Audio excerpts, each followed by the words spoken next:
term approaching, there's obviously still major public concern about your hate speech bill. So I wanted to ask firstly when the legislation will be back, and secondly if you've made any changes to address people's concerns, because just a couple of weeks back a report by the Institute for Economic Affairs in the UK found that Labour proposals for stronger hate speech laws could make misgendering someone a crime in Britain. So are you in a position to say that that will never happen here under your bill? So I have quite a busy legislative agenda when we return in the next 2 weeks.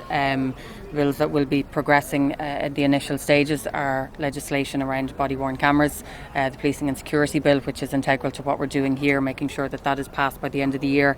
I'll be progressing the legislation on a new domestic violence agency, and also by the end of the year I hope to have enacted the hate crime legislation. I've said that I would engage further with colleagues on issues that they've raised, and I'll certainly be doing that in the weeks ahead. But I've been very clear on what we're trying to achieve here.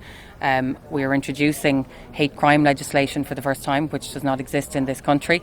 We're also making sure that where people intentionally spread hate that could result in assaults or could result in, impacts on certain members of the community, that's something that needs to be addressed. But this is not about criminalising people who insult others or who might misgender another person.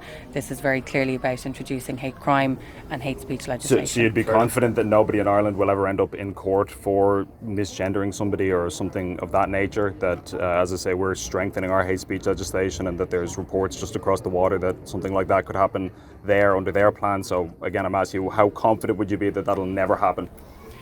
I think the legislation is very clear. It's a deliberate intent to spread hatred against another person, and I don't think misgendering somebody does. Fergal. Minister McEntee.